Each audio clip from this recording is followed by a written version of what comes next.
सपना के साथ पुलिस चौकी के अंदर क्या हुआ, एफआईआर की कॉपी क्यों फाड़ी गई, क्यों सपना को रोता बिलखता पुलिस चौकी के बाहर ही लाइव वीडियो बनानी पड़ गई थी, और वो 4 इल्ज़ाम कौन कौन से हैं जो सपना ने अपने ससुराल पक्ष को लगाए। तो प्लीज़ वीडियो को स्किप किए बिना देखिएगा। बताती हूँ, बहुत ही हैरान करने वाली, बहुत ही चौंकाने वाली चीज़ें आई हैं, जैसे कि मतलब यकीन नहीं हो रहा है कि ऐसा कुछ भी हो सकता है। तो हेलो दोस्तों, welcome back to my channel Preeti Chaturvedi blog. कैसे हैं आप सब? आई होप अच्छे होंगे। जैसा कि सपना का अभी 2 घंटे पहले वीडियो आया, उसके बाद तो देखा ही होगा कि क्या कुछ हो गया। वाईटी पे इतनी बुरी तरीके से हड़कंप मच गया है कि मतलब तरह तरह की बातें आने लगी है सामने। अभी समझ में नहीं आ रहा है कि किस चीज़ों पे यकीन किया जाए, किस पे नहीं किया जाए। क्योंकि सपना की जो वीडियो आई थी, सपना ने उसमें बोला कि पुलिस वाले जो है उसको 4 महीने से गुमराह कर रहे थे, और अब एफआईआर की कॉपी भी फाड़ दी है। जो भी वहाँ मिनिस्टर जो भी थे पुलिस के, जो भी और ऊपर पोस्ट के लोग थे, वो लोग ने सपना को बुरा भला बोला और वहाँ से भगा दिया करके, जिसकी वजह से सपना बहुत ज़्यादा टेंशन में, बहुत ज़्यादा परेशान थी और बहुत ज़्यादा रो रही थी। सपना को देख के बिल्कुल अच्छा नहीं लग रहा था, क्योंकि अगर प्रशासन हेल्प नहीं करेगी, वो मदद नहीं करेगी, तो फिर कौन करेगा। गाइस, उसमें 4 चीज़ें ऐसी निकल के आई हैं जो सपना ने जो है अपने ससुराल पक्ष के ऊपर 4 इल्ज़ाम लगाया हुआ है। अब ये चीज़ें बहुत ही ज़्यादा चौंका देने वाली है, क्योंकि अगर आप लोग सुनेंगे ना तो आप लोगों के भी पैरों तले ज़मीन खिसक जाएंगे। क्योंकि मुझे तो अभी भी यकीन नहीं आ रहा है, मुझे समझ में नहीं आ रहा है मैं इन बातों पे विश्वास करूँ या फिर सपना के खिलाफ सच में जानबूझ करके ये कोई चाल चली जा रही है सपना को परेशान करने के लिए। क्योंकि जैसे ही सपना लाइव आई, जैसे ही वीडियोज़ बनाई, डाली, बताई कि पुलिस चौकी में क्या हुआ था, उसके बाद से ही वाईटी पे इतनी हड़कंप मच गई, इतना बिनबिना चुके हैं कुछ लोग कि क्या क्या चीज़ें निकल के आ रही है। तो मैं बताती हूँ कि वो 4 इल्ज़ाम जो मतलब लोगों का कहना है, कुछ लोग हैं जो इस तरीके की बातें कर रहे हैं कि सपना जो है ससुराल वालों के ऊपर जो है 4 इल्ज़ाम पुलिस चौकी में लगाई थी। पहला इल्ज़ाम जो है ये है कि सपना के जो ससुर जी हैं वो सपना के साथ फिजिकल होना चाहते थे। उन्होंने बोला है कि उनको बेटा चाहिए। इस तरीक़े का इल्ज़ाम सपना ने पुलिस चौकी में सपना के ससुर जी के ऊपर लगाया है। और दूसरा इल्ज़ाम लगाया है कि राजवीर भाई का मर्डर हुआ था। और तीसरा इल्ज़ाम लगाया है, सॉरी गाइस, मुझे वीडियो रोकने पड़ गए थे। तो वो तीसरा इल्ज़ाम है कि उसको बेटियों को पढ़ने नहीं दिया जाएगा, वहाँ पे उनकी बेटियों की पढ़ाई लिखाई नहीं कराई जाएगी। सास ससुर जो है उनकी सपना की बेटियों की पढ़ाई लिखाई नहीं कराएंगी।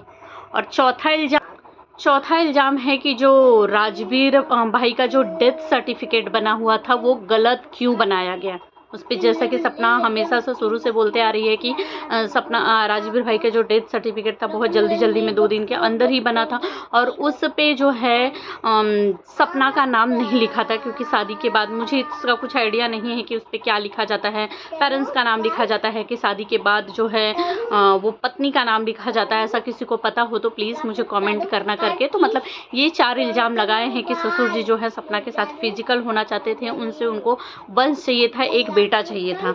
और दूसरा इल्ज़ाम है कि राजवीर भाई का जो है वो ये हुआ है करके। और तीसरा इल्ज़ाम है कि उनकी बेटियों को ससुराल में सास ससुर जो है वो पढ़ाई नहीं कराने देते। और चौथा इल्ज़ाम है कि सॉरी गाइस, बार मुझे वीडियो रोकना। तो चौथा इल्ज़ाम जो है वो इस तरीके की है कि मतलब डेथ सर्टिफिकेट पे जो है नाम क्यों नहीं लिखा गया। अब उस पे जो है मतलब कुछ लोगों का कहना है, जो चीज़ें निकल के आ रही है सपना के अभी पुलिस स्टेशन से आने के बाद, लाइव वीडियो दिखाने के बाद, कि सपना का कोई एफआईआर का जो कॉपी है वो कोई फटा नहीं है, कोई नहीं फाड़ा है। वो एफआईआर का कॉपी जो है अभी भी पुलिस स्टेशन में है।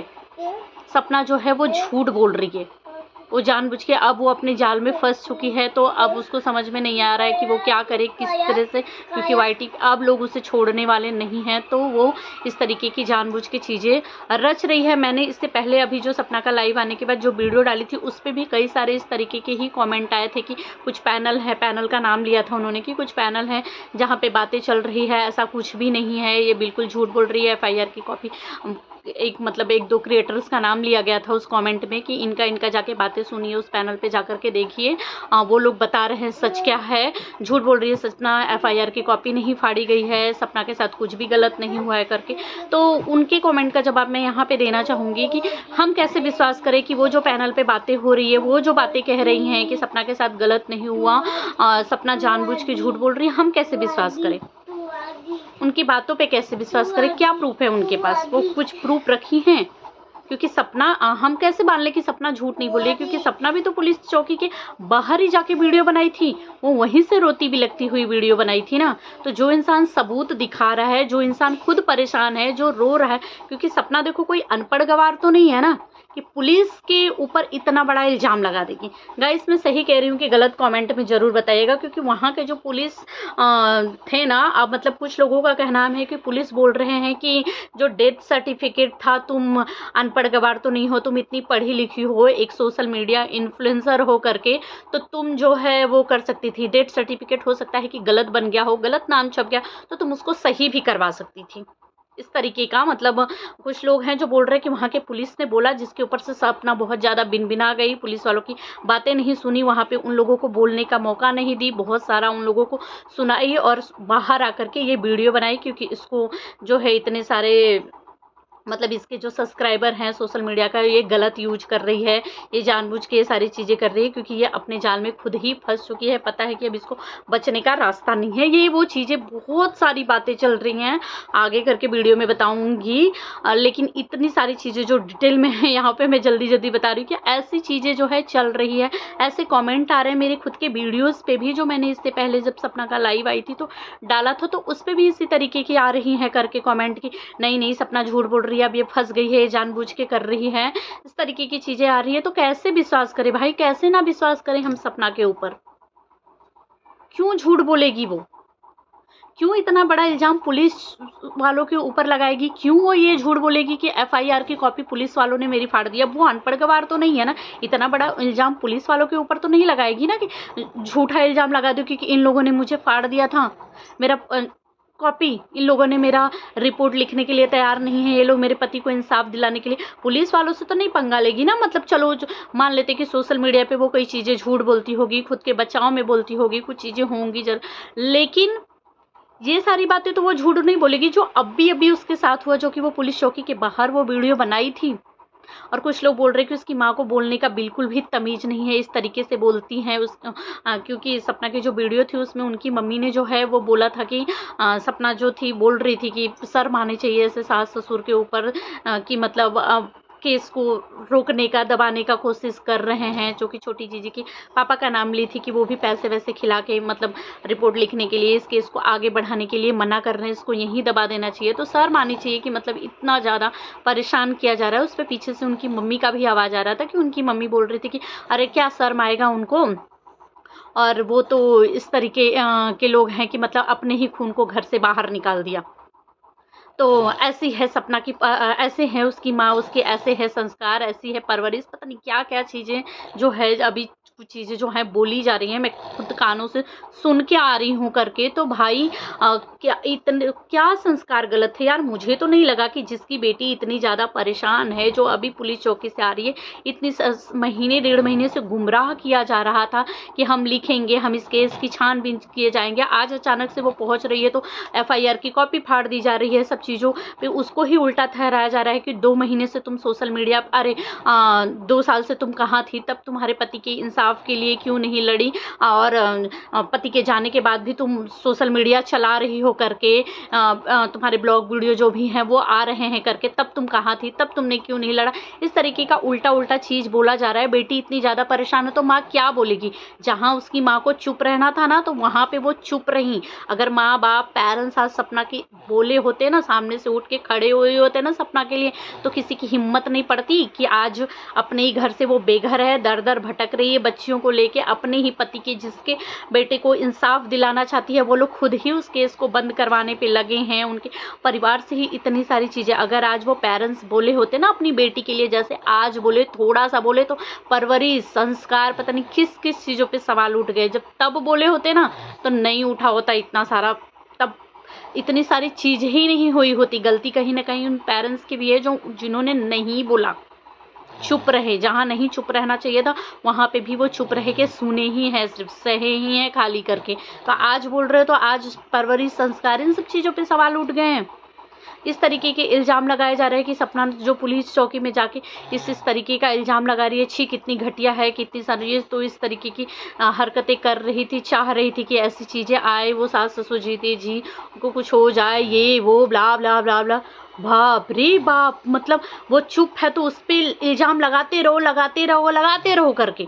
लेकिन जहाँ वो बोलती है तो इसने बोला कैसे, छाप जाते हैं सबके सब बोलने के लिए, पता नहीं कहाँ कहाँ से। अब तो एक डॉक्टर साहिबा भी आ गई हैं, अभी तक वो डॉक्टर का ज़्यादा पता नहीं चला है। मैं अभी उनकी आईडी पे गई थी तो कुछ कुछ चीज़ें थी जो कि वो बोल रही थी करके, पर मुझे उतना ज़्यादा समझ में नहीं आया। शायद मैं तुरंत से उस डॉक्टर के आईडी पे पहुंची हुई थी, इसलिए मुझे समझ में नहीं आ रहा था। बाकी तो उनकी ही वीडियो थी, लेकिन एक दो जो है वो सपना के बारे में ही बोला था, लेकिन मुझे नहीं समझ में आ रहा था। लेकिन कहा जा रहा है कि वो जो डॉक्टर है ना, वो उसी हॉस्पिटल की डॉक्टर है। वो डॉक्टर ने जो बोला है ना कि मेरे हॉस्पिटल में जो है सपना का कोई सपोर्ट नहीं करता, मैं नहीं करती, कोई भी सपना का सपोर्ट नहीं करता, क्योंकि सपना गलत है, ये बात सबको पता है।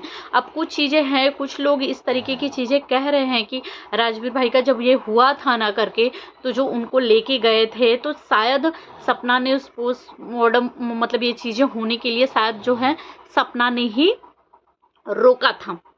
सपना ने ही वहाँ कुछ चीज़ें कही थी जो कि वो डॉक्टर को पता है। डॉक्टर भी शायद उस अभी जो चल रहा था पैनल पे, शायद वो डॉक्टर गई हुई थी वहाँ पे, मुझे उतना आइडिया नहीं है। लेकिन हाँ, मैं अब बाद में जो कमेंट्स में वहाँ के पढ़ रही थी उससे ये पता चल रहा था कि वो डॉक्टर आई थी। वो डॉक्टर ने ही शायद कुछ चीज़ें बोली हैं कि सपना तुम रुक जाओ, अब ज़्यादा मत बोलो, जो झूठ झूठ बोल रही हो सब पता है, हम तुम्हारी सारी पोल खोल के रख देंगे, यहाँ पे ला देंगे कि उस टाइम पे उस दिन क्या हुआ था हॉस्पिटल में एक्चुअली।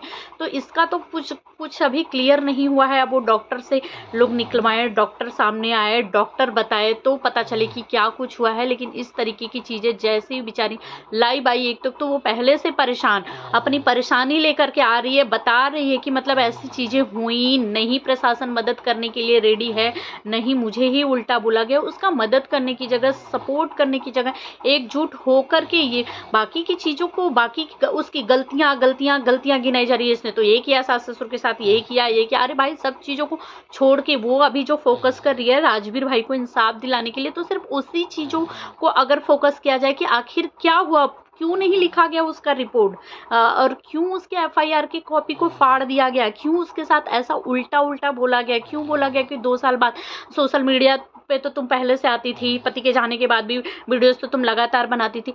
महीने 1.5 महीने बाद सभी लोगों ने देखा होगा कि महीने 1.5 महीने तक उसका कोई वीडियो, कोई ब्लॉग नहीं आया था राजवीर भाई के जाने के बाद में उसका वीडियो आया। लोग कमेंट करते भाई उसको संभलने के लिए चाहिए ना। उसने खुद अपनी वीडियो में बोला था कि भाई संभलने का मौका तो दो, इंसान को बोलने के लिए बोली तो निकलना चाहिए, आना तो चाहिए, थोड़ा तो वक्त दो। आप लोग लगातार कमेंट और वीडियो चीज़ें कर रहे हैं। तो महीने 1.5 महीने बाद आई थी गाइस।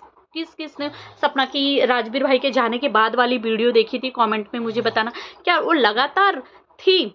हाँ, ये बात अलग है कि उस राजवीर भाई के मोबाइल का जो है वो यूज किया गया था, कौन कर रहा था, कौन उस टाइम पे पोस्ट डाल रहा था, वीडियो डाल रहा था, कौन, जैसा कि हल्का जी ने भी बोला हुआ है कि उनके वीडियो जो उनको कमेंट कर रही थी उसको भी रीड कर लिया जा रहा था, रीड करके छोड़ दिया जा रहा था। कौन वो सब कर रहा था, वो सारी चीज़ें नहीं पता चली हैं। लेकिन उसकी वीडियो तो महीने 1.5 महीने बाद ही आई थी। तो आखिर पुलिस को ये सारी चीज़ें कोई अपना ही होगा ना, जो भड़काया होगा कि अरे लगातार ये सोशल मीडिया पे थी, सोशल मीडिया पे आती ही रही है, इसके वीडियो आती रही है, तब क्यों इंसाफ के लिए नहीं लड़ी, आज इंसाफ के लिए आ रही है, परेशान कर रही है लोगों को, ये वो। कोई तो कान भरा होगा, तभी तो इस तरीके की चीज़ें आई, तभी तो वो उल्टा बोले। और भी बहुत सारी चीज़ें हैं। तो गाइस नेक्स्ट वीडियो में बोलती हूँ, ये वीडियो बहुत लंबा हो जाएगा। फिलहाल आप ये जो 4 इल्ज़ाम जो कि अभी लोग बोल रहे हैं कि सपना ने जो है जाकर के लगाई है, 4 इल्ज़ाम के ऊपर एफआईआर करना चाह रही थी, ससुर जी, राजवीर भाई, बच्चियों को पढ़ाई लिखाई, ये जो 4 मैंने बताए हैं, इस पर आप सब क्या कहना चाहेंगे? ये जानबूझ के सपना को फंसाने के लिए कहा जा रहा है या सच में ये सपना ने ऐसे इल्ज़ाम लगाए हैं? क्या है, मुझे तो कुछ भी नहीं समझ में आ रहा है। मुझे बस जो सपना की आज की लाइव देखी थी, मुझे सिर्फ वही समझ में आ रहा है कि कि उसके साथ ऐसी चीज़ें। फिलहाल आप सब क्या कहना चाहेंगे कमेंट में ज़रूर बताइएगा मुझे।